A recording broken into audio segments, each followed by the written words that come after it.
ॐ शर्वणाभवा। ॐ गंगणपतये नमः। ओम नमः शिवाय। स्कंद पुराण माहेश्वर खंड, द्वितीय अध्याय, दूसरा अध्याय, दक्ष यज्ञ वर्णन। महर्षि लोमेश जी ने कहा, एक समय उस महान तपस्वी दक्ष ने एक महान यज्ञ का आरंभ किया। उस समय उस दक्ष ने सभी को समाहुत किया।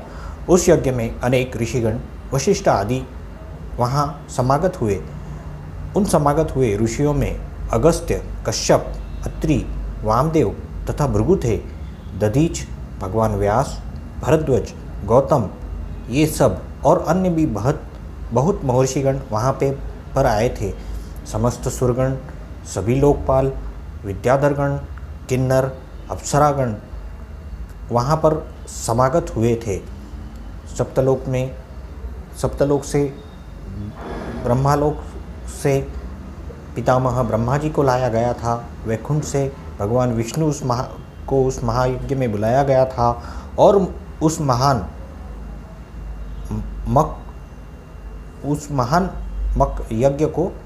यज्ञ में उनको सम्मिलित किया गया था। देवों के देव इंद्र भी इंद्राणी के साथ वहाँ पर लाया गया था। रोहिणी के सहित सुंदर प्रभा से युक्त चंद्रदेव अपनी प्रिया के साथ विष्णुदेव वहाँ बुलाए गए थे। पुष्पक विमान पर समारोहण करने वाले कुबेर, मृग पर आरूढ़ मारुतदेव, वस्तारूढ़ अग्निदेव, प्रेत पर सवारी करने वाले नैऋत्य देव वहाँ उन समय महान यज्ञ में समाहुत हुए थे। वे द्विजात्मा यज्ञ ये सब द्विजात्मा उस यज्ञशाला में आ गए थे। उस दुरात्मा दक्ष ने उन सब समाहुत महाबुनाओं को सत्कृत किया। वहाँ पर सुंदर प्रभा से सुसंपन्न, परम विशाल और बहुमूल्य वाले भवन थे, जिनका अपने बड़े ही कौशल से तृष्णा ने निर्माण किया था, जो अत्यंत दिव्य और उत्तम थे। उन सब में जो बहुत उत्तम थे, उन सबको शांतिपूर्वक समाहित किया गया था। उसनकराल तीर्थ में जो वर्तमान महायज्ञ हो रहा था, उसमें भृगु आदि तपोधनों को उन प्रजापति दक्ष ने ऋत्विज नियुक्त किया था। उस समय दक्ष ने उस यज्ञ का संपादन करने के लिए दीक्षा ली और कौतुक मंगल किया था। विप्रो के सहित अपनी भार्या को साथ लेकर बहुत ही अधिक स्वरूप में किया गया था। उस समय वहाँ सहृदय विराजमान है। लोकों के पितामह ब्रह्म जी सत्यलोक से यहाँ आए हैं, जिनके साथ वेद, उपनिषद और आगम भी आए हुए हैं। उस समस्त सुरों के समुदाय के साथ सुरों का राज भी स्वयं यहाँ पर आए हुए हैं और आप कल्मशों से रहित ऋषिगण भी वहाँ पधारे हुए हैं। जो भी यज्ञ में भाग लेने के लिए समुचित पात्र है तथा परम शांत है, वे सभी यहाँ पर समागत हो गए हैं। आप लोग अभी वेद और वेदार्थ के तत्वों के ज्ञाता और दृढ़ व्रत वाले हैं। यहाँ हमको रुद्र से क्या प्रयोजन रह गया है? हे विप्रगण, ब्रह्मा के कथन से ही मैंने अपनी कन्या उसको अपनी कन्या प्रदान किया है। हे विप्रगण, सदा प्रियों को नष्ट करने वाला नष्ट और अकुनीना है तथा भूत, प्रेत, पिशाच के पति एवं दुरत्य है। यह आत्मसंभावित, मूढ़, शब्द, मौनी, मातर्स से संयुक्त है। ऐसा यह हमारे कर्म में अयोग्य है, इसलिए मैंने उसे यहाँ पर नहीं बुलाया। हे द्विज, इस कारण से फिर इस प्रकार मैं आपको नहीं बोलना चाहिए। आप सब द्वारा ही मेरे इस महान यज्ञ को सफल बनाना चाहिए। इस दक्ष के द्वारा कहे गए वचन को सुनकर महर्षि दधीच ने यह वाक्य कहा। दधीच ने कहा, समस्त ऋषियों और भावितात्मा शुरोक को एक उत्तम महात्मा बिना यह अन्यान्न उत्पन्न हो गया है। दधीच ने कहा, यहाँ पर रहने वालों को तुरंत ही महान विनाश हो जाएगा। ऐसा कहकर दधीच अकेले ही वहाँ से निकल गए। ऐसा कहकर उस समय दक्ष के यज्ञवाद से शीघ्रता से समन्वित होकर अपने आश्रम की ओर चले गए थे। उस मुनि के विनिर्गित हो जाने पर प्रजापति दक्ष हंसते हुए यह बोले, शिव का प्यारा वीर दधीच नाम वाला चला गया है।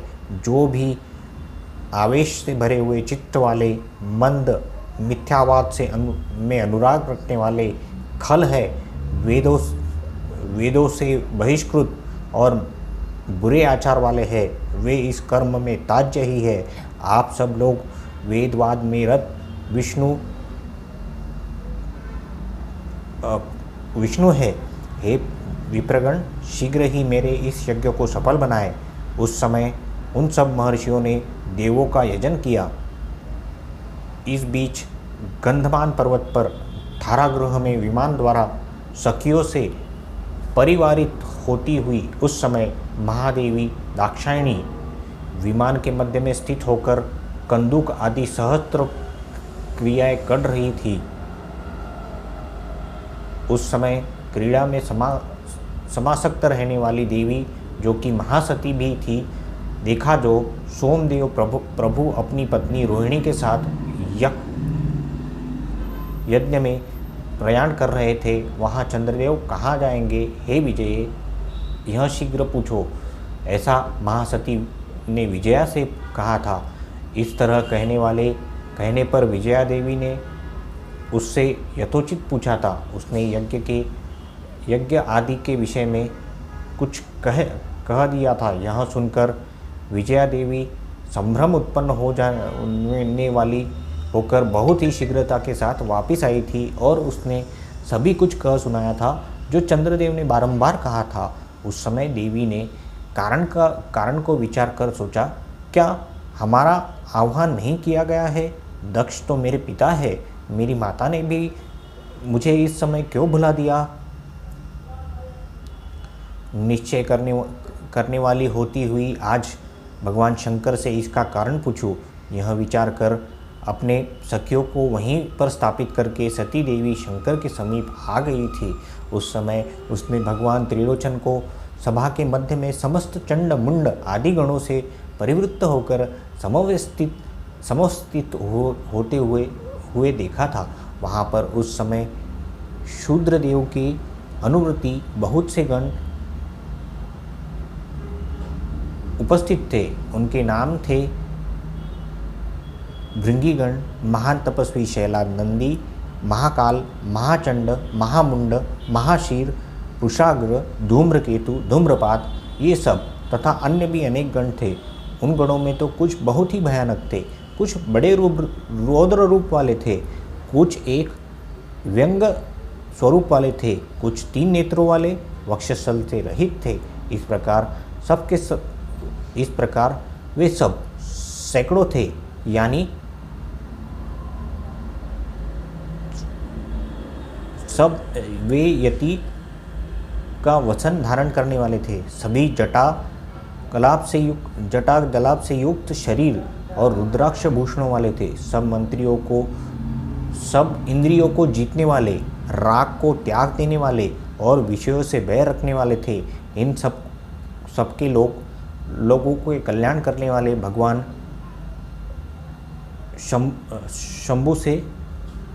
भगवान शंकर से घिरे हुए थे। उस भांति अद्भुत आसन पर विराजमान भगवान शंकर को देखा। महासती के उस समय समाभित चित्त वाली हुई सहसा शिव के समीप चली गई।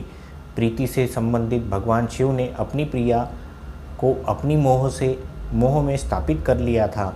शिव ने सती से बहुमान पूर्वक प्रेम के साथ वचनों द्वारा यह पूछा, हे सुमध्य में, इस समय आपके यहाँ आगमन का कारण क्या है? मुझे शीघ्र ही बतलाओ। इस प्रकार सती से कहा गया तो वह असित लोचनों वाली बोली। सती ने कहा, हे प्रभु, आप तो देवों के देव ईश है। मेरे पिता के इस महायज्ञ में किस कारण आपको अच्छा नहीं लगता है? यही सभी मुझे आप बतलाइए, यह सब मुझे आप बतलाइए।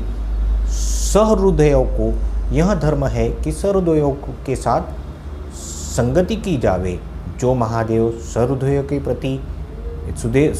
की प्रीति बढ़ाने वाले संगति को क्रिया करते हैं, इसलिए प्रभु सभी प्रयत्नों के द्वारा बिना बुलाए भी आप यहाँ पर आइए।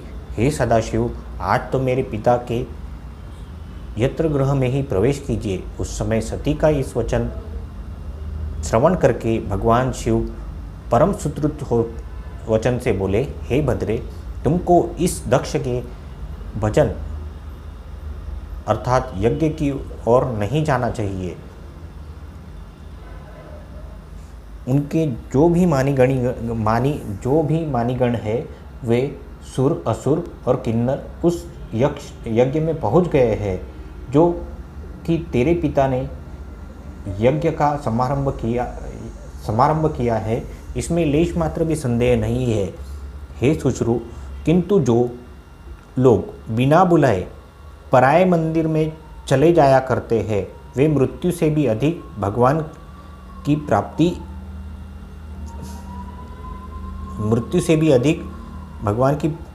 प्राप्ति किया करते हैं। दूसरों के मंदिर में बिना बुलाए चले जाने वाला इंद्र भी मधुता को ही प्राप्त हो गया करता है। अतः अन्य तो की तो बात क्या है शुभे, इसलिए दक्ष यज्ञ में तुमको नहीं जाना चाहिए। इस प्रकार उन महान आत्मा वाले महेश द्वारा कही गई सती ने रोष भरा हुआ वचन कहा, क्योंकि वचनों के ज्ञान रखने वाली वह परम श्रेष्ठी थी। यज्ञ सत्य स्वरूप है और आप वही है जो लोकों में देवों के श्रेष्ठ स्वामी है। इस समय दुष्ट आवरण वाले मेरे पिता ने आपको नहीं बुलाया, तो उस समय दुष्टात्मा वाले समस्त इस दुर्भावना को जानना चाहती है। इसी में आज ही मेरे पिता ने उस समय यज्ञ वाट जाने की इच्छा रखती हूँ।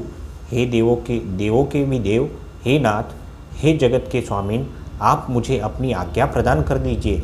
इस प्रकार उस देवी सती के द्वारा कहे गए शूद्र शिव स्वयं विज्ञात थे, क्योंकि संपूर्ण होने वाली बात के देखने वाले एवं ज्ञाता थे। भूतों पर दया करने वाले भगवान शिव परम दयालु है।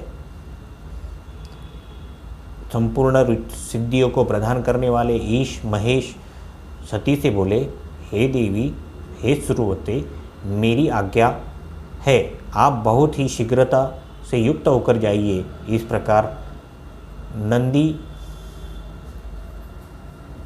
नंदी पर समारोहण करके अनेक गणों से समान्वित होकर जाइए। शिव की आज्ञा है, इससे 60 सहस्त्र रौद्र गण जाए।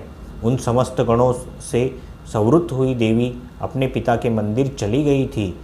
उसके बल को देखकर महादेव स्वयं अत्यंत विस्मित हो गए थे। फिर परंतय महादेव ने भी